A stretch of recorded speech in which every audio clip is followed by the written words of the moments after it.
Hello everyone, welcome to the Gateway classes RGPV. मेरा नाम है महेंद्र सिंह तोमर और मैं आपको पढ़ा रहा हूँ आरजीपीबी बीटेक फर्स्ट ईयर का सब्जेक्ट जिसका नाम है basic mechanical engineering. Unit number 2 हमारी चल रही है प्रोडक्शन इंजीनियरिंग। 2 लेक्चर इसके ऑलरेडी हो चुके हैं। आज लेक्चर नंबर 3 है और लेक्चर नंबर 3 में आज हम पढ़ने वाले हैं लेथ मशीन के बारे में, है ना। तो यहाँ से कई क्वेश्चंस आरजीपीबी एग्जाम में बार बार पूछे गए हैं, जैसे लेथ मशीन के कौन कौन से कंपोनेंट्स होते हैं ना, उनके फंक्शंस क्या होते हैं, लेथ मशीन पे हम कौन कौन से ऑपरेशंस परफॉर्म कर सकते हैं। तो कंपोनेंट्स का एक क्वेश्चन और ऑपरेशन का एक क्वेश्चन, इन दोनों में से एक क्वेश्चन हर बार आरजीपीबी एग्जाम में पूछा जाता है। और एक बार क्वेश्चन ये भी पूछा गया कि लेथ मशीन कितने टाइप्स की होती है, तो उसके बारे में भी हम पढ़ेंगे। आरजीपीबी में जितने भी क्वेश्चंस आए हुए हैं इन टॉपिक से रिलेटेड, वो सारे क्वेश्चंस आपके यहाँ पर कवर हो जाएंगे, राइट। चलिएगा, वैसे मैं आपको बता दूं जिन स्टूडेंट्स को नहीं पता है कि इस चैनल पर आपको जितना भी कंटेंट मिलेगा according to the syllabus of RGPV मिलेगा। पूरा कंटेंट एग्जाम ओरिएंटेड रहेगा, रिजल्ट ओरिएंटेड रहेगा और इसके वीडियो लेक्चर के साथ साथ वन शॉट रिवीजन भी हम आपको कराएंगे, पीडीएफ नोट्स आपको मिलेंगे, आरजीपीबी पीवाईक्यूज मिलेंगे, रिजल्ट ओरिएंटेड रहेगा हर चीज। आरजीपीबी के जो क्वेश्चन पेपर्स हैं वो भी आपको मिल जाएंगे और ये सब आपको फ्री ऑफ कॉस्ट मिलेंगे। कहाँ पे? वीडियो लेक्चर्स तो आपको और वन शॉट तो आपको यूट्यूब पे मिल रहे हैं, लेकिन इनके जो नोट्स होंगे, है ना, फ्री नोट्स मिलेंगे आपको एप्लीकेशन के अंदर, व्हाट्सएप ग्रुप या टेलीग्राम पे। तीनों के लिंक वीडियो के डिस्क्रिप्शन में गिवन है, आप ये डाउनलोड कर लीजिए एप्लीकेशन और जब लेफ्ट टॉप कॉर्नर में जाएंगे 3 बार पे क्लिक करेंगे तो वहां पे आपको फ्री स्टडी मटेरियल्स के अंदर आरजीपीबी का एक फोल्डर मिल जाएगा। वहां पर आप डिटेल लेक्चर के नोट्स और वन शॉट रिवीजन के नोट्स डाउनलोड करके बहुत अच्छे से अपनी पढ़ाई कर सकते हैं, एग्जाम में बहुत अच्छा स्कोर कर सकते हैं। ये देख सकते हैं, ये आरजीपीबी यूनिट नंबर 2 का सिलेबस है और इस सिलेबस के हिसाब से हम आपको कंटेंट प्रोवाइड करा रहे हैं। तो चलिए स्टार्ट करते हैं फिर आज का अपना topic, that is very important lathe machine के बारे में। तो इस तरह की लेथ मशीन एक होती है, आप लोग अगर कभी वर्कशॉप में गए होंगे तो आपने इस तरह की लेथ मशीन वहां पर देखी होगी, ठीक है। तो इसके बारे में हम देखेंगे कौन कौन से पार्ट्स हैं, ठीक है, कौन कौन से ऑपरेशंस, इस तरह के ऑपरेशंस जो है परफॉर्म कर सकते हैं हम लेथ मशीन के ऊपर। हालांकि ये सीएनसी लेथ मशीन है, ठीक है। आप लोगों के यहाँ पे सीएनसी भी हो सकती है, वो सेकेंड ईयर ऑनवर्ड्स होती है जो मैकेनिकल के स्टूडेंट्स होते हैं, लेकिन जो बीटेक फर्स्ट ईयर की जो वर्कशॉप होती है वहां पर आपको लेथ मशीन देखने को मिल जाएगी। ओके, इस तरह से आप देख सकते हैं, ये हम ऑपरेशंस परफॉर्म कर रहे होते हैं, ड्रिलिंग ऑपरेशन है ये जो आपकी लेथ मशीन होती है ये वुड वर्क में भी काम आती है, वुड वर्क भी हम कर सकते हैं। यहाँ पर आप देख सकते हैं, ये हेड स्ट्रोक है, टेल स्ट्रोक है, बेड है, लेग्स हैं, ये हर एक पार्ट आपको बहुत अच्छे से समझ में आ जाएंगे, ठीक है। तो यहाँ पर मैं आपको बताऊंगा पार्ट्स के बारे में कि लेथ मशीन के कौन कौन से पार्ट्स होते हैं, ठीक है। लेकिन ये डायग्राम आप एग्जाम में नहीं बना पाओगे क्योंकि इसमें समय बहुत लग जाएगा। ये 3D का डायग्राम है तो समझने के लिए मैं 3D में यूज करूंगा डायग्राम को, लेकिन आप इस तरह का सिंपल सा जो लाइन डायग्राम है, जो एक ब्लॉक डायग्राम है, ये तो डायग्राम बना सकते हैं। देखिए ये डायग्राम कितना सिंपल हो जाएगा as compare to this one, लेकिन समझ में यहां से चीजें ज्यादा आएंगी। तो समझाने के लिए मैं इसका यूज करूंगा और आप एग्जाम में इस डायग्राम की प्रैक्टिस कर लीजिए। ये डायग्राम आप बना के आ सकते हैं, बहुत इंपॉर्टेंट है, बार बार आरजीपीबी में पूछा जाता है। आप देख सकते हैं आरजीपीबी मार्च अप्रैल में भी पूछा गया है, इसके अलावा और भी कई बार ये पूछा जा चुका है। ओके, उसके बाद वर्किंग प्रिंसिपल हम समझेंगे इसके माध्यम से। मैं एक बार आपको दिखा देता हूं ओवरव्यू कि हम एक्चुअली किस तरह का कंटेंट है जो आपको देखने को मिलेगा और कैसे हम आज का सेशन करने वाले हैं। तो देख सकते हैं यहाँ पर हम main components of lathe machine, lathe machine के कौन कौन से मेन कंपोनेंट्स होते हैं, उनके फंक्शंस क्या होते हैं। तो यहाँ पर आप देख सकते हैं आरजीपीबी जून 2013, 2016, नवंबर 2018, 2019, बार बार रिपीट होने वाला क्वेश्चन है। तो बेड क्या होता है, हेड स्ट्रोक क्या होता है, ये सब कुछ मैंने लिखा हुआ है और डायग्राम से मैं आपको समझाऊंगा इसको। उसके बाद यहाँ पर आप देख पाएंगे और इमेज क्लियर हो जाएगी। ये भी डायग्राम बनाना नहीं है, सिर्फ समझाऊंगा इस डायग्राम की हेल्प से आपको। ओके, देन टेल स्ट्रोक क्या होता है, कैरेज क्या होता है, कैरेज के अंदर भी शेडल, क्रॉस स्लाइड, कंपाउंड रेस्ट और टूल पोस्ट क्या होते हैं। यहाँ पर इस डायग्राम से आपको ये समझ में आ जाएगा। ये डायग्राम भी सिर्फ समझाने के लिए है, बनाने के लिए नहीं। बनाने के लिए तो ब्लॉक डायग्राम बस आपको एक बनाना है। आगे देखते हैं हम लोग, स्पेंडल क्या होता है, चक क्या होता है, 3 jaw chuck, 4 jaw chuck and collet chuck. Okay, then उसके बाद ये 3 जॉ 4 जॉ का डिफरेंस बताऊंगा यहाँ पे मैं। लीड स्क्रू, फीड रॉड क्या होता है। तो ये तो हो गए आपके कंपोनेंट्स, एप्रन और लेग्स, ये मेजर कंपोनेंट्स थे। फिर जो बार बार क्वेश्चन दूसरा पूछा जाता है वो है आपका main operations of the lathe machine, कि लेथ मशीन पे हम कौन कौन से ऑपरेशंस हैं जो परफॉर्म कर सकते हैं। तो ये भी बस मैंने आपको समझाने के लिए बनाई हुई इमेज है। आप सिंपल सिंपल से डायग्राम बनाएंगे। यहां पर आप देख सकते हैं, जैसे पहला जो ऑपरेशन आता है टर्निंग आता है, तो टर्निंग को समझाने के लिए मैं इसका यूज करूंगा और आप एग्जाम में डायग्राम ये वाला बनाएंगे, ठीक है। एक्चुअली मैं इसलिए आपको बता रहा हूँ क्योंकि जब मैं इसके समझा रहा हूँ तो कई बच्चे क्या करते हैं ना, एग्जाम में इनकी प्रैक्टिस करने लग जाते हैं और 3D के डायग्राम जो बनाने लग जाते हैं। वहां पर आपको ऐसा नहीं करना है क्योंकि आपके पास लिमिटेड टाइम होता है। तो आपको ब्लॉक डायग्राम, लाइन डायग्राम बनाने हैं वहां पे। जैसे ये एग्जाम्पल है, ये फेसिंग का है, ये तो समझाने के लिए मैंने एक GIF दिखा रहा हूँ यहाँ पे, लेकिन आपको एग्जाम में ये वाला डायग्राम बनाना है। इसी तरह से ग्रूविंग है, पार्टिंग है और थ्रेडिंग है, नर्लिंग है। तो ये ऑपरेशन हम क्यों करते हैं, ड्रिलिंग है, बोरिंग है, रिमिंग है। ओके, उसके बाद टाइप्स ऑफ लेथ मशीन की हम बात करेंगे। तो इस तरह से आप यहाँ पर देख सकते हैं जो कंटेंट मैंने यहाँ पर लैंग्वेज लिखी है, प्रयास किया है कि बहुत इजी लैंग्वेज में आपको हम समझा सकें। ठीक है, चलिए अब हम अपना सेशन स्टार्ट करेंगे। मैंने आपको बता दिया कि किस तरह से हम लोग क्या पढ़ने वाले हैं आज के इस सेशन में। ओके, तो यहाँ पर बेटा ये होगी आपकी लेथ मशीन। जो ये एक इसका यहाँ पर दिखाता हूं मैं आपको। एक्चुअली जब हम इस पर लेथ मशीन पे काम कर रहे होते हैं तो एक उसकी लेफ्ट हैंड साइड होगी और दूसरी उसकी राइट हैंड साइड होगी। जैसे ये भाई साहब हैं लेथ मशीन पे काम कर रहे हैं, तो इनकी एक लेफ्ट हैंड साइड ये होगी और इनकी ये राइट हैंड साइड होगी। इनकी ये, तो इसको बोलते हैं जो राइट हैंड साइड होती है हेड स्ट्रोक। क्या बोलेंगे इसको, हेड स्ट्रोक। जो इनकी राइट हैंड साइड होती है, जिधर ये काम कर रहे हैं उसकी राइट हैंड साइड क्या होती है, उसको टेल स्ट्रोक बोलते हैं। और ये जो हेड स्ट्रोक होता है, यहाँ पर वर्कपीस होता है, यहाँ पर क्या होता है, वर्कपीस होता है। और याद रखना वर्कपीस हमेशा रोटेट करता है, वर्कपीस हमेशा रोटेट करता है। जरा यहां पर ध्यान दीजिए, जैसे ये एक वर्कपीस है, इस वर्कपीस पे हमने ऑपरेशन परफॉर्म करना है। तो ये जो वर्कपीस है, ये हेड स्ट्रोक साइड में, जो हेड स्ट्रोक साइड में एक चक होता है, यहाँ पे ये चक में क्या हो जाता है, होल्ड हो जाता है।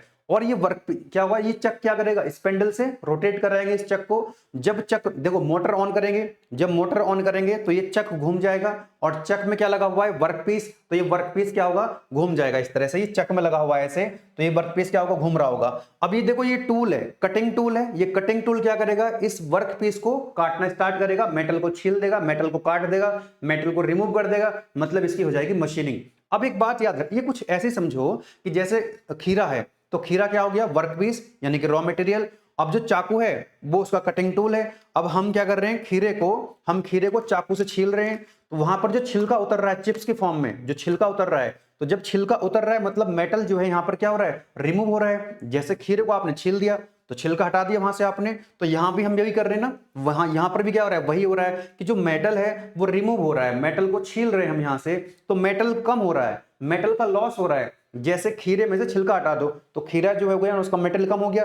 इसीलिए मैंने प्रीवियस लेक्चर में आपको बताया था, ये जो मशीनिंग प्रोसेस होता है, जिसमें लेथ मशीन है, ड्रिलिंग मशीन है, और भी कई तरह की मशीन होती है, जहां पर भी मेटल कटता है, जब भी हम मेटल को काट के, मेटल को रिमूव करके, मेटल को छील के desired shape and size obtain करते हैं, तो उसको हम मशीनिंग ऑपरेशन कहते हैं। और क्योंकि इसमें मेटल कम होता है, माइनस होता है, इसलिए हम इसको नेगेटिव प्रोसेस कहते हैं। और जबकि प्रीवियस लेक्चर में हमने पढ़ा था वेल्डिंग, वेल्डिंग में मेटल जमा हो जाता है उसके ऊपर, वेल्डिंग में मेटल जमा हो जाता है उसके ऊपर, इसलिए हम उसको पॉजिटिव प्रोसेस कहते हैं। तो बात समझ में आ गई, बिल्कुल खीरे की तरह है। तो ये वर्कपीस, बस एक बात याद रखना, जो वर्कपीस है लेथ मशीन के केस में हमेशा वर्कपीस रोटेट करेगा। तो ये देखो वर्कपीस रोटेट कर रहा है। अच्छा, ये जब ये वर्कपीस रोटेट कर रहा है तो ये जो कटिंग टूल है इसके कांटेक्ट में आएगा। कटिंग टूल और वर्कपीस के बीच में रिलेटिव मोशन होगी, तभी तो ये खीरा, तभी तो ये मेटल कटेगा। जैसे ये खीरा है, अब खीरे को आप छीलना चाहते हो, अब ऐसा तो नहीं ये चाकू है, अब ये खीरा है, बस कांटेक्ट हो गया इसका तो ये छिल जाएगा, नहीं, आपको रिलेटिव मोशन करना पड़ेगा। रिलेटिव मोशन करना पड़ेगा, या तो आप इस टूल को चलाओगे या वर्कपीस को चलाओगे, तो दोनों के बीच में जब रिलेटिव मोशन होता है, खीरा और चाकू फिजिकली कांटेक्ट में आना चाहिए, दोनों के बीच में रिलेटिव मोशन होना चाहिए, तो खीरा छिल जाएगा। मतलब वर्कपीस और कटिंग टूल के बीच में एक फिजिकल कांटेक्ट होगा और रिलेटिव मोशन होगा, तो क्या होगा, मेटल छिल जाएगा, मेटल कट जाएगा, और जिस भी शेप एंड साइज का आपको बनाना है वर्कपीस ऑब्जेक्ट, वो यहां पर बन जाएगा। तो कुछ इस तरह से हम लोग लेथ मशीन पे काम कर रहे होते हैं। यहां पर आप देख सकते हैं। चलिएगा आइएगा, मैं यहां पर थोड़ा सा आपको बता देता हूं कि इसके कौन कौन से मेजर पार्ट्स होते हैं। तो जैसा कि मैंने आपको यहां पर बताया अभी बेटा, कि इसकी तो हो गई एक लेफ्ट हैंड साइड, एक राइट हैंड साइड ऑपरेटर की। मान लेते हैं ये मेरी ऑपरेटर साइड है, मैं ना ऐसे खड़ा हूं, ये मैं ऑपरेट कर रहा हूं इस मशीन को। तो ये जो लेफ्ट हैंड साइड होती है इसको हेड स्ट्रोक बोलते हैं, बहुत ध्यान समझते जाइएगा। इसकी जो ऑपरेटर की जो लेफ्ट हैंड साइड होती है उसको हम बोलते हैं हेड स्ट्रोक। यहां पर आप देख सकते हैं ये हेड स्ट्रोक है। अब ये जो आप देख रहे थे वर्कपीस जो है, वर्कपीस कहां पे होता है, यहां पे। तो ये आप देख सकते हैं लिखा हुआ है, ये एक स्पेंडल है, यहां पर ये स्पेंडल घूम रहा होगा और स्पेंडल से जुड़ा हुआ है यहां पे चक, CHUCK चक लिखा हुआ है। अब इस चक में ही क्या लगा हुआ है, यहाँ पे ये वर्क पीस लगा हुआ है, ये चक में क्या लगा हुआ है, ये चक हो गया, ये वर्क पीस हो गया, ठीक है। तो चक का काम क्या हो गया, chuck is use to hold the work piece, chuck is use to hold the work piece. जैसे ये खीरा है तो खीरे को मैंने ये पकड़ा हुआ है, तो ये हो गया, जिसको खीरे जिस हैंड से मैंने खीरे को पकड़ा हुआ है वो चक हो गया, और इस वाले हाथ से मैं क्या करूंगा, चाकू को चलाऊंगा, ठीक है। तो ये हो गया टूल, कटिंग टूल यानी चाकू। और जिसने जिसने इस चाकू को पकड़ा हुआ है, राइट हैंड साइड ने मेरे को चाकू को पकड़ा हुआ है, इसको चाकू को राइट हैंड साइड ने पकड़ा हुआ है, मतलब ये क्या हो गया, टूल पोस्ट। तो यहां पर आप देखेंगे एक टूल पोस्ट है, this is the tool post. और टूल पोस्ट पे क्या रहता है, यहाँ पे एक टूल रहता है, कटिंग टूल रहता है। अब ये जो कटिंग टूल है ये इस वर्कपीस के कांटेक्ट में आएगा, इस वर्कपीस के कांटेक्ट में आएगा, और रिलेटिव मोशन होगा। इस लेथ मशीन टूल से हम क्या करेंगे, इस वर्कपीस का और इस कटिंग टूल का रिलेटिव मोशन कराएंगे, तो क्या होगा, मेटल कटना स्टार्ट हो जाएगा। जैसे ये हो गया खीरा, ये हो गया चाकू, इसका क्या आएगा, रिलेटिव मोशन आएगा, है ना, और ये खीरा छिल जाएगा, मतलब मेटल कट जाएगा। तो हेड स्टॉक ये हो गया, ये हो गया स्पेंडल, ये हो गया चक। अच्छा एक बात बताओ, ये चक जब रोटेट करेगा तो कौन रोटेट करा रहा है, स्पेंडल। स्पेंडल एक शाफ्ट है, तो जब ये स्पेंडल घूम रहा होगा तो स्पेंडल कहां से घूमेगा, स्पेंडल को घूमने के लिए, घुमाने के लिए पावर चाहिए। तो यहां पर इस हेड स्टॉक साइड में पावर लगी रहती है, मोटर लगी रहती है, यहां पर मोटर होती है। तो यहां पर जैसी मोटर ऑन होगी तो ये स्पेंडल घूमेगा, तो ये चक रोटेट करेगा, और ये चक रोटेट करेगा तो क्या होगा, ये वर्कपीस रोटेट करेगा, क्योंकि चक रोटेट कर रहा है तो वर्कपीस भी रोटेट कर रहा है, और फिर टूल पोस्ट, यहाँ पे टूल आएगा, मेटल कटना स्टार्ट हो जाएगा। अब यहां पर आप देखिएगा, एक यहां पर होता है कैरेज, एक ये जो टर्म है, ये पूरे का पूरा जो होता है इसको हम कैरेज बोलते हैं। क्या बोलते हैं इसको, हम इसको बोलते हैं कैरेज, ध्यान देना, इसको क्या बोलेंगे, कैरेज। ओके नाउ, अब कैरेज के भी कई पार्ट्स होते हैं, कैरेज के 4 मेजर पार्ट्स होते हैं, ध्यान देना। ये जो पूरा का पूरा हो गया कैरेज। अब नाउ माय डियर स्टूडेंट्स, एक होता है कैरेज के अंदर सैडल, क्या लिखा हुआ है यहाँ पे, सैडल। ये सैडल क्या करता है, इस तरह से लॉन्गिट्यूडल डायरेक्शन में मूव कराता है, किसको, इस पूरे का पूरा जो सैडल है, ये पूरे का पूरा कैरेज जो है मूव कर सकता है। अब कैरेज के ऊपर एक क्रॉस स्लाइड है, यहां पर आप देख सकते हैं, ये क्रॉस स्लाइड है, और क्रॉस स्लाइड को चलाने के लिए यहां पर एक क्रॉस स्लाइड का हैंड व्हील लगा हुआ है। तो जब इस हैंड व्हील को घुमाएंगे तो जो देखो, कई बार क्या होगा ना, जैसे टूल है, जैसे आप समझो ये खीरा था, मैं खीरे का एग्जांपल समझा रहा हूं, तो खीरे को अगर छीलना होगा तो खीरे टूल को कैसे चलाना पड़ेगा, इस तरह से, अरे पैरेलल चलाना पड़ेगा ना। जैसे ये खीरा है, इसको ऐसे छील रहे हैं हम लोग, और इसको काटना हो तो क्या करेंगे, खीरे को अगर काटना होगा तो खीरे को काटने के लिए टूल को ऐसे चलाना पड़ेगा, परपेंडिकुलर। देखो छीलेंगे तो ऐसे चलाना पड़ेगा, लाइक दिस, ऐसे लाइक दिस। काटेंगे इसको तो इसके परपेंडिकुलर, मान लो ये एक एक्सिस है, इसके परपेंडिकुलर ऐसे भी चलाना होगा टूल को कई बार, और कई बार टूल को हमको ऐसे भी चलाना पड़ेगा, अगर काटना होगा ना इसको तो ऐसे भी चलाना पड़ेगा, और कई बार किसी एंगल से भी चलाना पड़ेगा। तो यहां पर ये जो टूल है, टूल को हम ऐसे चला रहे हैं या टूल को हम परपेंडिकुलर चला रहे हैं, तो उसके लिए यहां पर ये पूरा का पूरा कैरेज के अंदर पार्ट्स लगे रहते हैं। एक होता है आपका क्या, सैडल। तो अगर टूल को ऐसे चलाना होगा पैरेलल तो आ जाएगा सैडल से, सैडल यूज करेंगे उसके लिए। अगर टूल को परपेंडिकुलर चलाना होगा तो उसके लिए हम क्रॉस स्लाइड यूज करेंगे। और यहां पर आप देख सकते हैं एक कंपाउंड रेस्ट भी है। कंपाउंड रेस्ट से क्या कर सकते हैं, टूल को ना तो हमको पैरेलल चलाना है, ना ही हमको परपेंडिकुलर चलाना है, ना तो पैरेलल चलाना ना परपेंडिकुलर चलाना, और किसी एंगल पे चलाना है, तो उसके लिए हम कंपाउंड रेस्ट यूज करते हैं। और सबसे कैरेज के सबसे टॉप में होता है टूल पोस्ट। और टूल पोस्ट का काम क्या है, टूल पोस्ट का काम है टूल को होल्ड करना, टूल पोस्ट का काम है टूल को होल्ड करना। कोई दिक्कत वाली बात नहीं है। तो एक बार फिर से देखो जरा, यहां पे जो कैरेज है ये हो गया कैरेज। कैरेज ये पूरे का पूरा होता है यहां पे, इस कैरेज में एक सैडल होता है, सैडल क्या करेगा, टूल को ऐसे चलाएगा। दूसरा होता है यहां पर क्रॉस स्लाइड, यानी क्रॉस मतलब इसको क्रॉस, ये है एक लॉन्गिट्यूडनल एक्सिस, इसको क्रॉस करेगा यानी परपेंडिकुलर, तो बोलिए क्रॉस स्लाइड। एक होता है कंपाउंड रेस्ट, है ना, किसी एंगल से अगर टूल को चलाना होगा तो कंपाउंड रेस्ट लगा हुआ है, और टॉप में यहां लगा हुआ है इसका क्या, टूल पोस्ट। टूल पोस्ट क्या करेगा, टूल को होल्ड करेगा। टूल को होल्ड करने के लिए हम टूल पोस्ट का यूज करते हैं। आइए उसके बाद देखते हैं यहाँ पे और क्या क्या। एक हेड स्टॉक मैंने बता दिया, यहाँ पे लेफ्ट हैंड साइड क्या होता है, हेड स्टॉक, और राइट हैंड साइड क्या होता है, this is the tell stock. बात समझ में आ रही है, अरे इधर होगा, ये ऑपरेटिंग साइड है, इधर हुआ हेड स्टॉक, इधर हुआ टेल स्टॉक। बहुत बढ़िया। अब इस टेल स्टॉक को चलाने के लिए, है ना, टेल स्टॉक को क्या करना है, टेल स्टॉक को हम ऐसे ऐसे मूव करा सकते हैं, तो उसके लिए यहां पर हैंड व्हील लगा रहता है। ये गाइड वेज है, यहां पर जो कंपोनेंट्स हैं मूव कर सकते हैं। एक यहां पर बेड होता है, ये पूरे का पूरा जो है बेड होता है। बेड जो है इसका बेस होता है, एक तरह से लेथ मशीन का जो बेस होता है उसको हम बेड कहते हैं, और बाकी के जो कंपोनेंट्स हैं उनको ये सपोर्ट करता है। कौन? बेड। ओके, लीड स्क्रू, यहां पर एक रॉड है, आगे मैं आपको दिखाऊंगा, यहां पर आपको क्लियरली दिख पा रहा होगा, अगले वाले डायग्राम में आपको दिखेगा। लीड स्क्रू एक होता है यहाँ पे, एक होता है फीड रॉड, ठीक है, और ये इसकी लेग्स हैं, है ना, पूरा जो स्ट्रक्चर नीचे लगा होता है, 2 लेग्स होती हैं इसकी। चलिएगा, एक एप्रन होता है यहाँ पर, इसको कवर करके रखता है ये, जो कैरेज होता है, कैरेज के बाहर एक कवर लगा रहता है जिसको हम बोलते हैं एप्रन। उसके अंदर गियर मैकेनिज्म होता है ना, पूरा का पूरा जो मूवमेंट होता है उसको कंट्रोल करने के लिए यहाँ पर एप्रन के अंदर वो मैकेनिज्म देखने को मिलता है। तो ये कुछ कंपोनेंट्स हो गए। चलिएगा आगे देख लेते हैं। बहुत बढ़िया। यस माय डियर स्टूडेंट्स, अब ये तो मैंने आपको बता दिया है, समझा दिया है, दिखा दिया है। इस डायग्राम को आप एग्जाम में नहीं बनाओगे, इस एग्जाम में, इसको एग्जाम में आप नहीं बनाओगे, तो किसको बनाओगे? तो किसको बनाओगे? आप ये वाला डायग्राम बहुत आसानी से बना सकते हैं। अब देखिए वही सारी चीजें जो मैंने वहां पर आपको समझाई हैं, इस लाइन डायग्राम में आपको दिख रही होंगी। फिर से मैं आपको रिवाइज करा दूं एकदम से क्विकली, ठीक है, because topic is very important. Okay, देखो जरा, देखिएगा, एक second. Lathe machine and its various operations.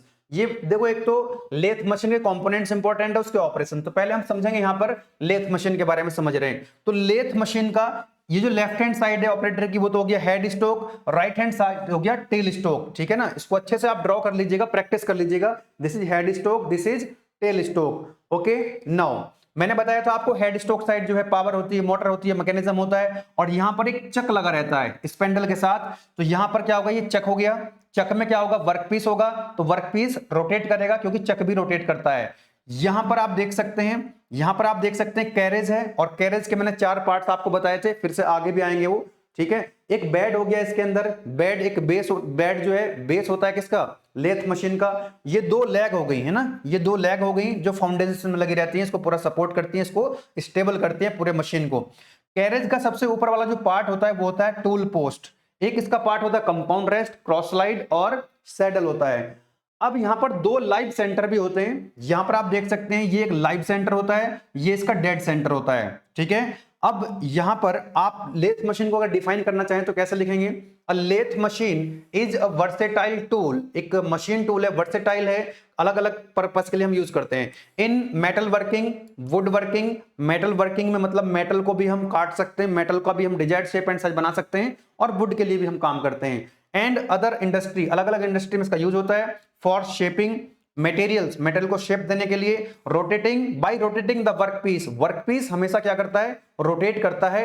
And applying the various cutting tools, अलग अलग तरह के हम कटिंग टूल्स यहां पर यूज कर सकते हैं, knurling tool, parting tool, turning tool, वो आगे आएंगे अभी, ठीक है ना। तो कहने का मतलब ये जो लेथ मशीन है, ये वर्सेटाइल मशीन टूल है, इसका हम अलग अलग तरह से जो है मेटल वर्किंग के लिए, वुड वर्किंग के लिए यूज करते हैं। जनरली हम यहां पर मेटल वर्किंग की बात करेंगे। ओके, आगे बढ़ते हैं नेक्स्ट, ठीक है। Working principle of lathe machine. Working principle जैसे मैंने आपको बताया कि जो खीरा है और ये जो चाकू है, इन दोनों का फिजिकली कांटेक्ट होगा और दोनों रिलेटिव मोशन में आएंगे तो मेटल कटना स्टार्ट हो जाएगा, और वर्कपीस हमेशा लेथ मशीन पे क्या करता है? रोटेट करता है। तो वही चीज यहां पर आपको और थोड़ा सिंप्लीफाई वे में दिखाई गई है कि ये तो हो गया चक, ठीक है, यहां स्पेंडल हो गया, रोटेट करेगा, ये टेल स्टोक हो गया, इधर हेड स्टोक हो गया, ये है वर्कपीस। ये वर्कपीस कहां पे रहेगा? यहां पर ये चक में होल्ड होता है, और यहां पर जो एक सेंटर होता है, इसको बोलते हैं हम, 2 सेंटर होते हैं लेथ मशीन पे, एक लाइव सेंटर होता है और दूसरा यहां पे डेड सेंटर होता है। लेथ मशीन पे 2 सेंटर होते हैं, लाइव सेंटर, डेड सेंटर। ये जो लाइव सेंटर है, इसको लाइव सेंटर क्यों बोल रहे हैं? क्योंकि ये रोटेट करता है, और ये जो रोटेट नहीं करता है इसको हम डेड सेंटर बोल रहे हैं, क्योंकि ये रोटेट नहीं करता है। डेड सेंटर का काम क्या है कि जैसे मान लो, अगर मान लो वर्कपीस की जो लेंथ है, वर्कपीस की अगर ये लेंथ बहुत ज्यादा हो जाए तो ये क्या हो, ये एक एंड तो यहां पर, जैसे ये मान लीजिए ये है, ये वर्कपीस है, तो इधर तो चक में हमने होल्ड कर दिया लाइव सेंटर की साइड। ओके, अब इसकी लेंथ अगर ज्यादा होगी तो क्या होगा? ये बैंड भी हो सकता है नीचे की तरफ, तो बैंड होने से इसको रोकने के लिए सपोर्ट रहती है यहां पर, कौन देता है उसको? Dead centre. तो डेड सेंटर क्या करता है? ये वर्कपीस को सपोर्ट देता है, उसको बैंड होने से रोकता है। और दूसरी चीज, यहां पर ये टेल स्टोक साइड होता है, इसको हम आगे ऐसे स्लाइड भी करा सकते हैं, मूव भी करा सकते हैं। तो वही चीज लिखी गई है यहां पर जो मैंने अभी आपको बताई है। The working principle of lathe machine is based on rotating the workpiece against a stationary cutting tool. यहां पर ये जो कटिंग टूल है, ये है वर्कपीस और ये है कटिंग टूल। तो कटिंग टूल स्टेशनरी होता है, बस कटिंग टूल को हम यहां फीड कराते हैं, या तो कटिंग टूल ऐसे चलेगा या कटिंग टूल ऐसे चलेगा या किसी एंगल से चलेगा। ये कटिंग टूल की डायरेक्शन आपको दिखा रखी है कि कटिंग टूल इसके परपेंडिकुलर भी चल सकता है और कटिंग टूल इसके पैरेलल भी चल सकता है, इसके पैरेलल भी चल सकता है, परपेंडिकुलर भी चल सकता है। तो वर्कपीस रोटेट करता रहेगा और जो कटिंग टूल है उसको हम फीड करेंगे मेटल वर्कपीस के, और वर्कपीस जो है हमारा वर्कपीस कट जाएगा, छिल जाएगा, मेटल रिमूव हो जाएगा। The primary objective is to remove the material from the workpiece to create the desired shape. Desired shape, जो भी शेप चाहिए उसको ऑब्टेन करने के लिए, या जो भी साइज का डिक्रीज करना है या फिनिशिंग करनी होती है हमको, तो उसके लिए हम लेथ मशीन का यूज कर रहे होते हैं। आगे बढ़ने की कोशिश करते हैं और देखते हैं आगे। Main components of lathe machine are, what are the main components, जो कि मैंने आपको ऑलरेडी बता दिए हैं। अब यहां पर मैंने लिख दिए हैं बहुत ही सिंपल लैंग्वेज में, आप लोग इसको एक बार पढ़ेंगे तो आपको ये सारी चीजें याद हो जाएंगी। आरजीपीबी जून 2013, 2016, नवंबर 2018, 2019, बार बार ये क्वेश्चन पूछा गया है। देखिए बेड क्या होता है, bed is the base of the lathe. मैंने क्या बोला था आपको, बेड क्या होता है, तो बेड जो है लेथ मशीन का बेस होता है। प्रोवाइड्स, ये और क्या करता है, ये provide the supports for all the components की, और सभी कंपोनेंट्स को ये क्या करता है, सपोर्ट प्रोवाइड करता है। इट हैज गाइडवेज, इसमें गाइडवेज होते हैं, एक ट्रैक होता है ना, जैसे रेलवे का एक ट्रैक होता है, तो जो नो रेल होती है, जो पटरी होती है उसको रेल कहते हैं, और उसके ऊपर जो ट्रेन चल रही होती है, तो उस पर क्या होते हैं, जो और कंपोनेंट्स होते हैं, जैसे टेल स्टोक है, टेल स्टोक मूव कर सकता है smoothly precisely along its length, एक फिक्स ट्रैक होता है उसका।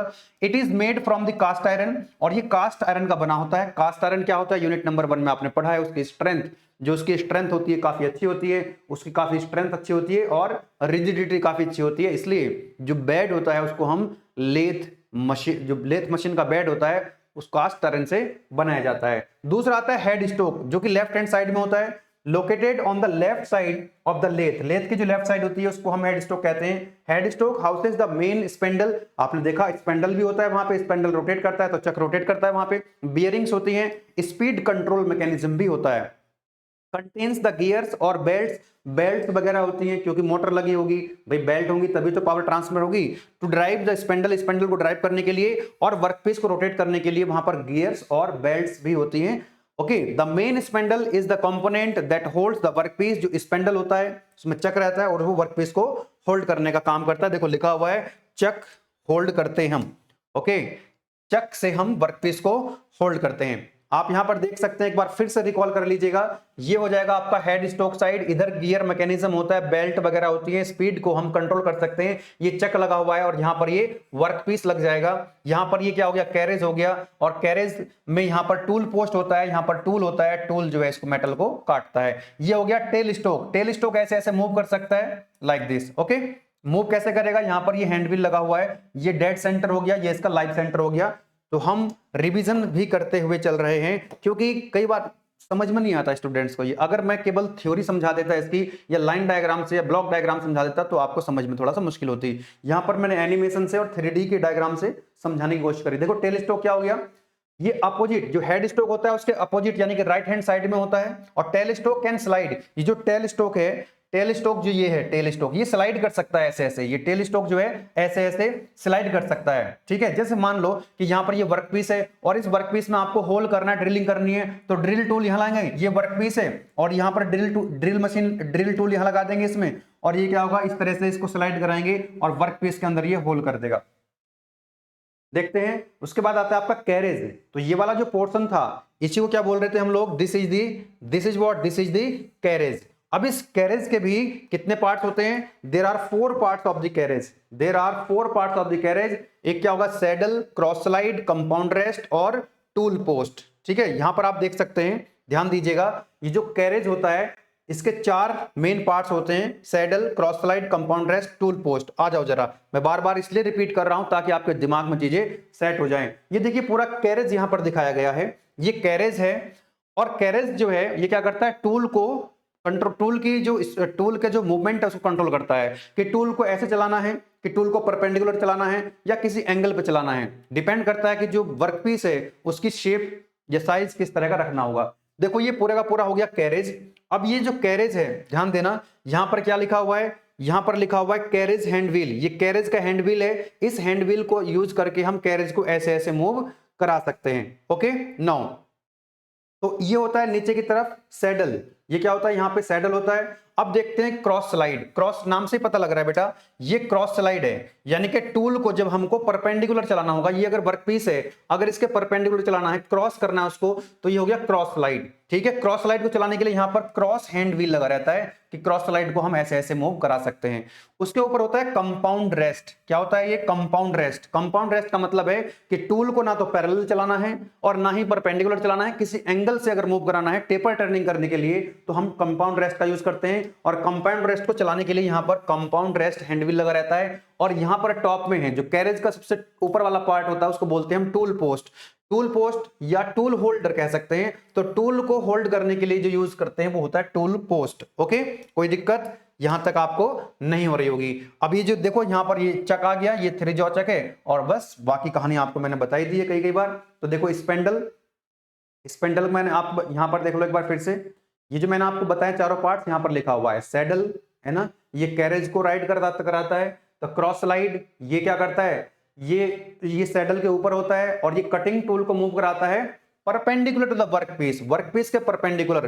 कंपाउंड रेस्ट क्या करता है, ये किसी एंगल पे जो है रोटेट कराता है टेपर करने के लिए। टूल पोस्ट क्या करता है, mounted on the compound rest, compound rest के ऊपर। एक बार फिर से देखो यहाँ पे सबसे नीचे देखो, सब ये जो पूरे का पूरा कैरेज है, कैरेज का सबसे नीचे वाला पार्ट क्या होगा, क्रॉस स्लाइड। क्रॉस स्लाइड के ऊपर सॉरी सैडल, सब देखो कैरेज का सबसे नीचे वाला जो पार्ट होगा उसको बोलेंगे सैडल। सैडल के ऊपर होगा क्रॉस स्लाइड, क्रॉस स्लाइड के ऊपर होगा कंपाउंड रेस्ट, और कंपाउंड रेस्ट के ऊपर होगा टूल पोस्ट। यही चीज बहुत आसान भाषा में यहां पर लिखी हुई है, दिस वन।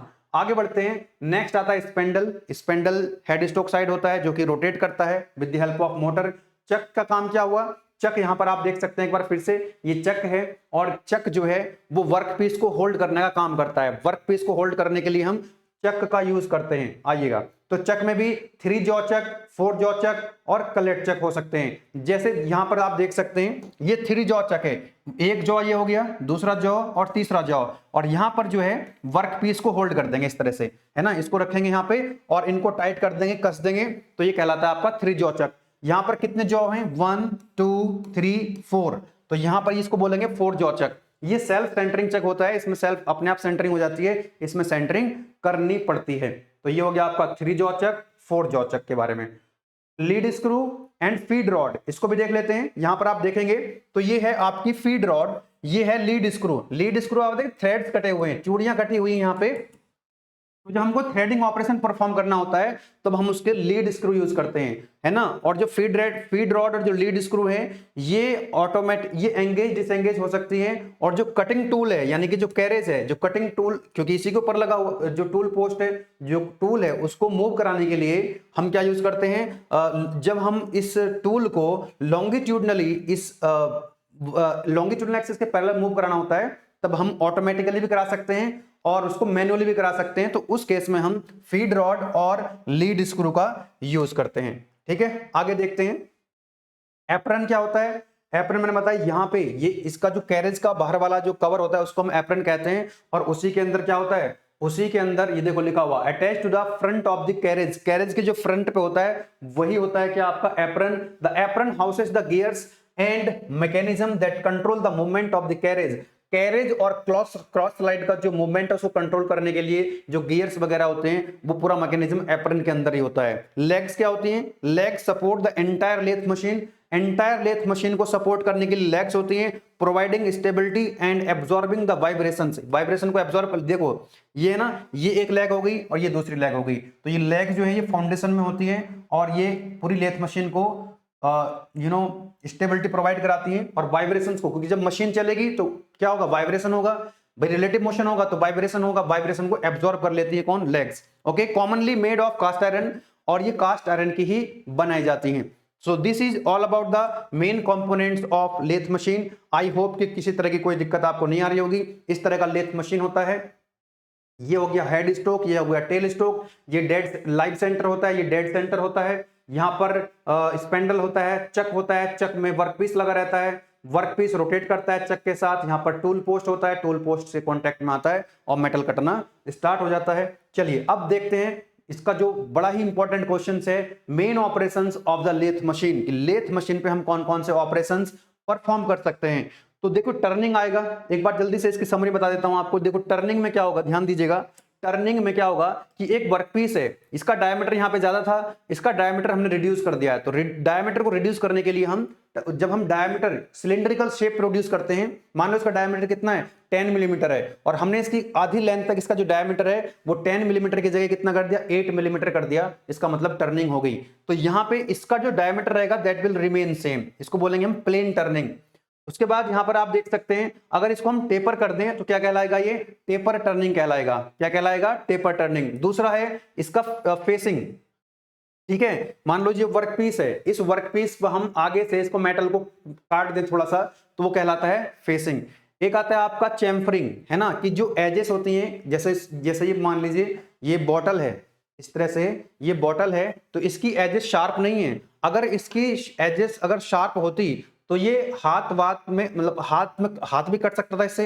तो इस शार्पनेस को हटाने के लिए हम क्या करते हैं, इतना यहां से चैम्फरिंग कर देते हैं, हल्का सा वेरी शॉर्ट टेपर कर देते हैं इसको यहां से, तो उसको वो कहलाता है क्या यहाँ पे, दैट इज दी चैम्फरिंग। तो ये हो गया टर्निंग, ये हो गया फेसिंग और चैम्फरिंग। ये थ्रेड कटिंग हो गया, चूड़ी जब काटते हैं इंटरनल और एक्सटर्नल, ये हो सकता है। एक ग्रूविंग होता है, जैसे यहाँ पर हमने किसी पर्टिकुलर लेंथ पे क्या कर दिया, इसका डायमीटर ज्यादा कम कर दिया, इधर डायमीटर ज्यादा इधर ज्यादा, बीच में हमने कुछ डायमीटर क्या कर दिया, कम कर दिया। जैसे यहाँ पर हमारी गर्दन है, इसका डायमीटर, यहाँ भी एरिया ज्यादा है, यहाँ भी एरिया ज्यादा, तो यहाँ पे क्या हो गया, ये ग्रूविंग है ना। ड्रिलिंग का मतलब है कि किसी वर्कपीस के अंदर होल करना, और अगर आप इसको पूरा अलग कर दोगे यहां से तो ये कहलाएगा पार्टिंग ऑफ, अलग कर दिया। बोरिंग का मतलब होता है कि जो आपने होल क्रिएट किया है, जो होल, मान लो इस दीवार में एक होल कर दिया जाए तो वो कहलाएगा ड्रिलिंग। ड्रिल करते हो दीवार में कि नहीं करते हो, तो वो कहलाएगा ड्रिलिंग, लेकिन वो ड्रिल मशीन से करते हो, उसका कॉन्सेप्ट अलग है। कॉन्सेप्ट अलग है क्योंकि वहां पर ड्रिल टूल चलता है, यहां पर ड्रिल रोटेट नहीं करता है, लेथ मशीन पे वर्कपीस हमेशा रोटेट करेगा। तो अगर आप जो ड्रिल आपने ऑलरेडी किया हुआ है वर्कपीस में, उसका डायमीटर इंक्रीज करना चाहते हो तो उसको कहते हैं बोरिंग, और उसकी फिनिशिंग करने के लिए हम करते हैं उसके अंदर रिमिंग। और एक होता है नर्लिंग ऑपरेशन, जैसे आपने जिम की रॉड वगैरह देखी होंगी, तो वहां पर जहां से उसको होल्ड करते हैं जिम की रॉड को या डंबल को, जब हम होल्ड करते हैं तो वहां पर ग्रिपिंग होती है ताकि वो स्लिप ना हो। तो स्लिपिंग को अवॉइड करने के लिए, ग्रिपिंग पावर को इंप्रूव करने के लिए हम वहां पर क्या कर देते हैं, नर्लिंग कर देते हैं। जैसे पेन भी आप देखते हो कई बार, तो जहां पर रबर होती है तो वहां पर भी ग्रिप बढ़ाने के लिए हम कुछ उस तरह का बनाते हैं, तो उसको बोलते हैं नर्लिंग। चलिए जरा देख लेते हैं इसको, और कौन कौन से ऑपरेशंस हैं। ये मैंने आपको समझाने के लिए बताया है, आपको ये डायग्राम बनाने नहीं है, बनाने के लिए डायग्राम सिंपल मैंने यहां बनाए हुए हैं। देखिएगा कि मेन ऑपरेशंस में ये कब आया हुआ क्वेश्चन है, आरजीपीबी जून 2015, मई 2018, 19 और दिसंबर 2017, और भी एक दो बार आया होगा। मतलब कहने का ये है कि जो ऑपरेशंस हैं लेथ मशीन के वो काफी इंपॉर्टेंट है। देखिए सबसे पहला जो ऑपरेशन आता है वो आता है टर्निंग। टर्निंग का मतलब ये है, यहां पर आप देख सकते हैं इसमें टर्निंग हो रही है, तो हमने क्या कर दिया, इस पर्टिकुलर लेंथ तक डायमीटर कम कर दिया है, इस पर्टिकुलर लेंथ क्या कर दिया, हम डायमीटर कम कर दिया, फिर आगे भी डायमीटर हमने क्या कर दिया है, कम कर दिया है, तो ये कहलाता है टर्निंग। जब हम एक पर्टिकुलर लेंथ तक उसका डायमीटर कम कर देते हैं, सिलिंड्रिकल शेप बनती है, तो वो टर्निंग कहलाता है। वही लिखा हुआ है, remove the material from the outer diameter of the rotating workpiece to create a cylindrical shape. तो आप यहां बना सकते हैं सिंपल सा डायग्राम, क्या कर सकते हो आप, ये बना सकते हो, ये हो गया चक, और चक में हमने वर्कपीस को लगा दिया, दिस इज द वर्कपीस, और ये है कटिंग टूल, और ये कटिंग टूल जो है इसके पैरेलल मूव करेगा, ऐसे ऐसे मूव करेगा, कटिंग टूल ऐसे ऐसे आएगा, और इसका जो डायमीटर देखो ये क्या हो गया है, ये डायमीटर इसका कम हो गया है। तो जो वर्कपीस है, वर्कपीस के पैरेलल, जैसे ये वर्कपीस है तो टूल भी इसके पैरेलल चल रहा है, टूल भी इसके पैरेलल चल रहा है, तो क्या हो जाएगी, टर्निंग हो जाएगी। आगे बढ़ते हैं, नेक्स्ट ऑपरेशन आता है टेपर टर्निंग।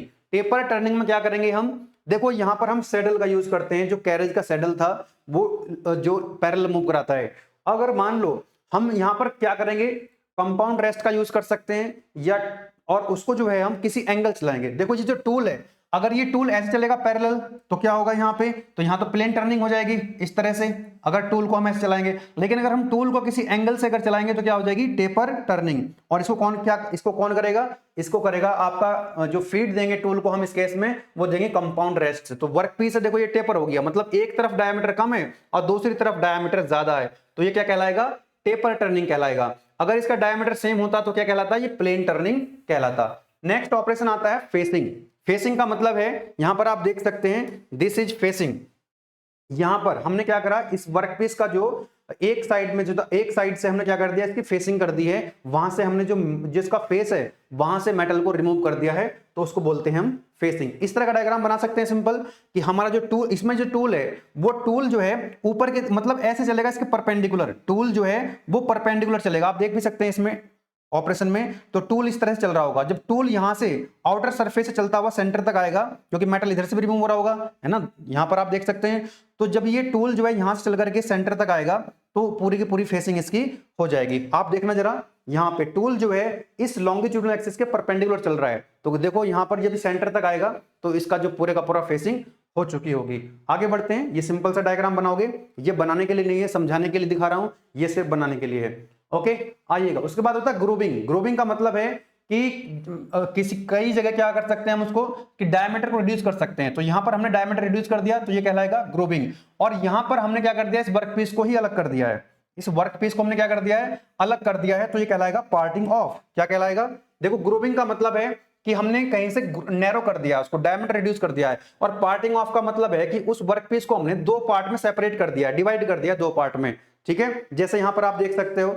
अब इसमें भी टूल जो चलेगा, वो ये टूल है, ये टूल का जो मूवमेंट होगा वो इसके परपेंडिकुलर होगा, इस तरह से, है ना, इस तरह से परपेंडिकुलर होगा। ऐसे टूल चलेगा तो क्या होगा, टर्निंग। ऐसे चलेगा तो क्या होगा, ग्रूविंग या पार्टिंग ऑफ या फेसिंग होगी। और किसी एंगल चलेगा तो टेपर हो जाएगा। ये देख सकते हैं, ये ग्रूविंग हो रही है ना, इस एनिमेशन के माध्यम से आप देख सकते हैं कि यहां पर क्या हो रही है, ग्रूविंग हो रही है। और इसी टूल को अगर हम रेडियस तक ले जाएं, पूरा सेंटर तक ले जाएं, तो क्या हो जाएगा, ये पार्टिंग ऑफ हो जाएगा। आगे बढ़ते हैं, नेक्स्ट आता है आपका थ्रेडिंग। थ्रेडिंग मतलब, अब ये जो यहां पर आप देख सकते हैं, लेथ मशीन पे हम थ्रेड भी काट सकते हैं। जैसा आप नट बोल्ट देखते हैं, तो नट में क्या होता है, अंदर की तरफ इंटरनल थ्रेड्स होते हैं, और जो बोल्ट होता है उसमें बाहर की तरफ थ्रेड्स होते हैं। इंटरनल और एक्सटर्नल थ्रेड्स काट सकते हैं, कुछ इस तरह से थ्रेड्स कटते हैं, लाइक दिस। और इसके लिए हम लीड स्क्रू का यूज करते हैं। ओके, चलिएगा। नर्लिंग क्या होता है, नर्लिंग मैंने आपको बताया था कि जो जैसे जिम की रॉड होती है, एग्जांपल के तौर पे देख सकते हैं, ग्रिपिंग पावर को एनहांस करने के लिए, ताकि स्लिपिंग ना हो, उसके लिए हम नर्लिंग ऑपरेशन परफॉर्म करते हैं। तो इसका नर्लिंग टूल अलग आता है। जैसा आप ये देख सकते हैं, दो व्हील होते हैं यहाँ पे, और वर्कपीस तो हमेशा रोटेट करेगा। देखो वर्कपीस रोटेट कर रहा है। अब जहां पर नर्लिंग करनी होती है, वर्कपीस के जिस हिस्से पर नर्लिंग करनी होती है, वहां पर हम नर्लिंग टूल का यूज करते हैं, और यहां पर ये नर्लिंग हो जाती है। इसमें जो मटेरियल है वो प्रेस हो जाता है, कहीं से ओवर जाता है, तो मेटल बहुत ज्यादा रिमूव इसमें नहीं होता है। जैसे यहां पर हमको इतने पोर्शन में, जैसे जिम की रॉड होती है, तो पूरी रॉड पे तो नर्लिंग नहीं होती है, जहां से होल्ड करते हैं वहीं नर्लिंग करते हैं। तो इतने हिस्से पर अगर नर्लिंग करनी है, तो यहां पर हम क्या करेंगे, नर्लिंग टूल चलाएंगे। जो दो व्हील से आप देख रहे हैं यहां पर नर्लिंग टूल, तो यहां पर देखो क्रिस क्रॉस पैटर्न बन गया, यस और नो, क्योंकि वर्कपीस रोटेट कर रहा है, ये कांटेक्ट में आएगा टूल, नर्लिंग टूल, तो यहां पर क्रिस क्रॉस पैटर्न बन जाएगा। कुछ इस तरह का पैटर्न यहां पर आप देख सकते हैं, लाइक दिस, है ना, इस तरह का पैटर्न आपको दिख रहा होगा, लाइक दिस, है ना, क्रिस क्रॉस पैटर्न। इसको हम डायमंड शेप भी कहते हैं, इसको हम डायमंड शेप भी कहते हैं। तो इस तरह का ये सिंपल सा डायग्राम बना सकते हैं। ये नर्लिंग टूल है, और टूल का जो मूवमेंट होगा इसमें परपेंडिकुलर होगा, और इस तरह की जो शेप है डायमंड शेप कह सकते हैं, या फिर क्रिस क्रॉस पैटर्न आप इसको कह सकते हैं। क्या कह सकते हैं, इसको आप क्रिस क्रॉस पैटर्न भी कह सकते हैं, इस तरह से, ठीक है ना। चलिएगा, तो दिस इज नर्लिंग। क्यों यूज करते हैं, ग्रिपिंग पावर को इंप्रूव करने के लिए, पकड़ को इंप्रूव करने के लिए। नेक्स्ट आता है ड्रिलिंग। ड्रिलिंग का मतलब होता है किसी वर्कपीस के अंदर होल क्रिएट करना। जब हम न्यू होल क्रिएट करते हैं, तो देखो वर्कपीस रोटेट कर रहा है, और यहां पर जो टेल स्टोक था, इस साइड जो टेल स्टोक था, टेल स्टोक के हेल्प से हम इस कटिंग टूल को फीड दे रहे हैं, और ये कटिंग टूल जो है वो इसके अंदर जाएगा। वर्कपीस रोटेट कर रहा है क्योंकि, तो इसके अंदर क्या हो जाएगा, होल हो जाएगा। ध्यान रखना, जो आप नॉर्मली ड्रिल करते हो, ड्रिल मशीन के अंदर, जो ड्रिल मशीन होती है, लेथ मशीन नहीं, ड्रिल से अगर आप होल करोगे तो उसमें ड्रिल रोटेट करता है, यहां ड्रिल रोटेट नहीं करता। यही तो प्रिंसिपल है लेथ मशीन का। यहां पर ड्रिल जो है वो रोटेट नहीं करेगा, यहां पर वर्कपीस रोटेट करेगा। ऐसे सोचो कि आपको ड्रिल करना हो दीवार के अंदर, आप दीवार को रोटेट करा दो, तो आपको फिर ड्रिल को रोटेट कराने की जरूरत नहीं है, बस ड्रिल को फीड करना होगा। मान लो मैं इसके अंदर एक होल करना चाहता हूं यहां पे, ठीक है, और ये ड्रिल मशीन है, तो ड्रिल मशीन का जो ड्रिल टूल है, मैं उसको रोटेट नहीं करूंगा, तो क्या करना पड़ेगा, तो इसको रोटेट कराना पड़ेगा। आप इसको रोटेट करा दोगे तब भी होल हो जाएगा। तो इसमें यही होता है, लेथ मशीन पे वर्कपीस हमेशा रोटेट करता है, टूल कभी भी रोटेट नहीं करता है। लेथ मशीन में किसी भी ऑपरेशन में हमेशा याद रखना, वर्कपीस हमेशा रोटेट करेगा, टूल कभी भी रोटेट नहीं करेगा। टूल को हम फीड देते हैं, टूल को हम फीड देते हैं, तो टूल को हम फीड दे रहे हैं और वर्कपीस के अंदर होल हो रहा है, तो किसी वर्कपीस के अंदर एक न्यू होल क्रिएट करने को हम बोलते हैं ड्रिलिंग। ये डायग्राम आप बना सकते हो, सिंपल सा ये डायग्राम बना सकते हो, ये समझाने के लिए है। नाउ उसके बाद आता है बोरिंग। बोरिंग का मतलब है कि जो होल ऑलरेडी ड्रिल हो चुका है, जो होल ऑलरेडी ड्रिल हो चुका है, उस होल का अगर डायमीटर इंक्रीज करना होगा तो उसके लिए हम बोरिंग यूज करते हैं, और बोरिंग टूल अलग होता है। ये ड्रिल टूल है, इस तरह से बोरिंग टूल होता है, तो बोरिंग टूल अलग टाइप का होता है। तो उसके अंदर क्या कॉन्सेप्ट यही रहेगा। अब यहां से ड्रिल टूल को हटाएंगे, देखो पहले ड्रिल कर दिया हमने, इसके अंदर होल क्रिएट कर दिया, अब ड्रिल टूल को हटा करके यहां पर बोरिंग टूल लगाएंगे और फिर से हम फीड करेंगे इसके अंदर, तो इसके अंदर जो ऑलरेडी होल हो चुका है उसके अंदर से और मेटेरियल को बाहर निकालेगा, और उसका जो साइज है, जो ड्रिल हुआ था, जो होल हुआ था, उसका जो साइज था उसको एनलार्ज कर देगा। तो enlarge the existing hole in the workpiece, workpiece के अंदर जो ऑलरेडी होल हो चुका है उसको एनलार्ज करने के लिए, उसका डायमीटर बढ़ाने के लिए हम बोरिंग करते हैं। अब रिमिंग क्या है? रिमिंग जो होता है वो जो उसके अंदर होल हो चुका है ऑलरेडी, उसकी फिनिशिंग करने के लिए होता है। इसमें जो मटेरियल है, इस ड्रिलिंग में और बोरिंग में मटेरियल ज्यादा रिमूव होता है, जबकि रिमिंग जो है वो फिनिशिंग ऑपरेशन होता है। अब क्या करेंगे? ड्रिल टूल को हटाएंगे, यहां से बोरिंग टूल को हटाएंगे, रिमिंग टूल लगाएंगे, रिमिंग टूल इसके अंदर जाएगा और इसके फिनिशिंग कर देगा अंदर से, उसको बोला जाएगा रिमिंग ऑपरेशन। ठीक है, तो तीनों कॉन्सेप्ट एक जैसा ही है। यहां पर जो टूल होता है वो टूल टेल स्टॉक में होता है, टेल स्टॉक साइड होता है, और टूल को हम फीड कराते हैं वर्कपीस के अंदर। तो this is all about the work, this is all about the components and operations of lathe machine. Lathe machine क्या होती है, वर्किंग प्रिंसिपल क्या होता है, उसके मेन कंपोनेंट्स कौन कौन से होते हैं, ऑपरेशंस कौन कौन से परफॉर्म कर सकते हैं, ये हमने देख लिया। तो ये बड़ा इंपॉर्टेंट क्वेश्चन था बेटा, दिस वाज वेरी वेरी, दो इंपॉर्टेंट क्वेश्चन बनते हैं यहाँ पे, दो इंपॉर्टेंट क्वेश्चंस बनते हैं। कौन कौन से? कि main components of lathe machine आप देख सकते हैं कितनी बार आया हुआ है। तो एक बेड हो गया, हेड स्टॉक हो गया, टेल स्टॉक हो गया, टेल स्टॉक, कैरेज, कैरेज के भी 4 part, saddle, cross slide, compound rest, tool post, then उसके बाद आप देख सकते हैं स्पेंडल, चक, है ना, लीड स्क्रू, फीड रॉड, और उसके बाद आप देख सकते हैं एप्रन और लेग्स। ये हमारे कंपोनेंट्स थे। कौन कौन से? ये हमारे मेजर कंपोनेंट्स थे लेथ मशीन के। नाउ ऑपरेशंस कौन कौन से बता दिए मैंने, turning, taper turning, facing, then grooving, parting या कट ऑफ, थ्रेडिंग, देन उसके बाद आप नर्लिंग देख सकते हैं, ड्रिलिंग, बोरिंग और reaming. So this is all about the two main important questions, components of lathe machine, operations perform on the lathe machine. बहुत important है और उम्मीद है कि इनमें से या तो कंपोनेंट्स का या फिर ऑपरेशंस का एक क्वेश्चन आपको मिल जाएगा। लास्ट में ये 1 या 2 बार क्वेश्चन आया हुआ है टाइप्स ऑफ लेथ मशीन के बारे में, तो थोड़ा सा इसके बारे में भी देख लेते हैं। Lathe machines come in various types, कई टाइप्स की होती हैं, और जो मशीन्स बनाई जाती हैं, डिजाइन करी जाती हैं स्पेसिफिक एप्लीकेशंस के लिए या अलग अलग मटेरियल्स के लिए बनाई जाती हैं। जैसे सबसे जो वर्सेटाइल मशीन होती है उसको बोलते हैं हम engine lathe. The most common and versatile type of lathe used for a wide range of operations such as turning भी हो जाएगी इसमें, और फेसिंग भी हो जाएगी, ड्रिलिंग भी हो जाएगी और थ्रेडिंग भी हो जाएगी। जो आपकी वर्कशॉप में लेथ मशीन रखी होगी वो भी इंजन लेथ होगी, उसमें हम ड्रिलिंग भी कर सकते हैं, सब टाइप के ऑपरेशंस कर सकते हैं, वर्सेटाइल मशीन होती है। एप्लीकेशंस हैं जो general machining work in tool rooms and maintenance workshop, है ना, मेंटेनेंस वर्कशॉप वगैरह में जो अलग अलग ऑपरेशंस इसमें हम परफॉर्म कर सकें, तो उस तरह के लिए जनरल पर्पज के लिए हम इसको यूज करते हैं। नेक्स्ट आता है आपका टरेट लेथ। तो design for mass production. Mass production का मतलब होता है कि जब ज्यादा प्रोडक्शन करना होता है, ज्यादा नंबर ऑफ कंपोनेंट्स करने होते हैं, बनाने होते हैं। This lathe has hexagonal turret, इसमें हेक्सागोनल टरेट होता है, माउंटेड ऑन द सैडल, जो कि सैडल पर माउंट होता है। Multiple tools can be set up simultaneously, एक ही लेथ मशीन पे हम मल्टीपल टूल्स लगा सकते हैं, एक से ज्यादा टूल्स का हम यूज कर सकते हैं एक साथ, ठीक है। Indexed in the position allowing for quick tool change, और हम बहुत फास्ट वे में टूल को चेंज कर सकते हैं। जो इसके पहले वाली लेथ मशीन थी जिसका नाम था इंजन लेथ, यहां पर टूल को चेंज करने में भी समय लग जाता है, टूल को चेंज करने में भी समय लग जाता है, और ये मास प्रोडक्शन के लिए नहीं है, जनरल पर्पज के लिए है, ठीक है, मेंटेनेंस वगैरह के लिए होती है। जो टरेट लेथ होती है मास प्रोडक्शन के लिए होती है, एक से ज्यादा टूल्स, यहां पर मल्टी टूल्स हम यूज कर सकते हैं, और टूल को चेंज करना भी, एक टूल हटाना दूसरा टूल लगाना बहुत फास्ट हो जाता है। एप्लीकेशंस क्या है? आइडियल फॉर रिपीटेटिव प्रोडक्शन, जहां पर एक जैसे प्रोडक्ट हमको बनाने होते हैं बार बार, वहां पर इसका हम यूज करते हैं। आइडेंटिकल पार्ट्स, एक जैसे पार्ट्स बनाने होते हैं स्पेसिफिकली इन लार्ज क्वांटिटी, ज्यादा नंबर, ज्यादा प्रोडक्शन करना होता है।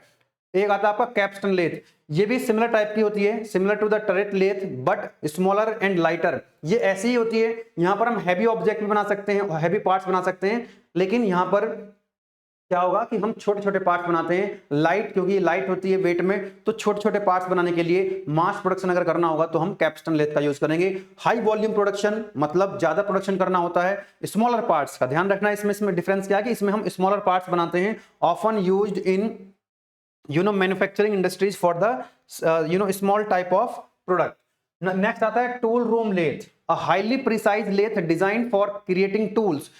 टूल्स बनाने होते हैं, है ना, टूल्स बनाने होते हैं, टूल्स या डाई बनानी होती हैं, जहां पर एक्यूरेसी ज्यादा चाहिए होती है तो हम टूल रूम लेथ का यूज करते हैं। एप्लीकेशंस क्या होंगे?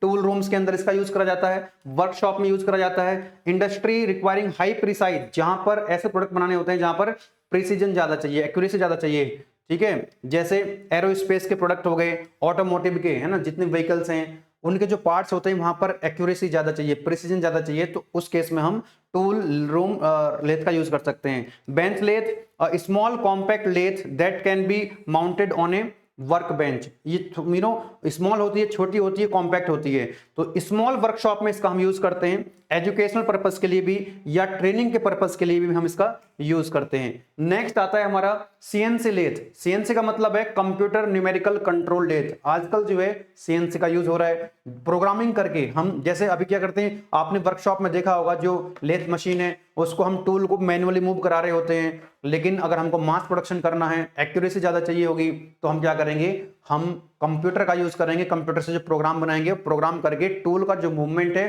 प्रोग्राम से कंट्रोल कर सकते हैं, और हम इजीली उसको प्रोग्राम को चेंज करके जो टूल्स है यानी कि उसका मूवमेंट भी चेंज कर सकते हैं, और जो हमारी वर्कपीस है उसकी डिजायर्ड शेप एंड साइज को ऑब्टेन करना हमारे लिए फ्लेक्सिबल हो जाता है, इजी हो जाता है। A lathe controlled by a computer, जब हम लेथ मशीन को कंट्रोल करते हैं, पूरी लेथ मशीन को अगर हम कंट्रोल कर रहे हैं किससे? कंप्यूटर प्रोग्राम से, जो कि अलाउ करता है प्रिसाइज एंड ऑटोमेटेड ऑपरेशंस। एक बार आपने कमांड दे दी, आपने प्रोग्राम बनाया और कमांड दे दी, तो पूरा का पूरा जो मैन्युफैक्चरिंग अपने आप हो रही होती है, उसमें फिर मैन्युअली ऑपरेट करने की जरूरत उसको नहीं होती है। फीचर्स क्या होंगे इसके? हाई स्पीड होगी, है ना, एक्यूरेसी ज्यादा होगी, can perform complex operations, complex operations भी परफॉर्म कर सकते हैं।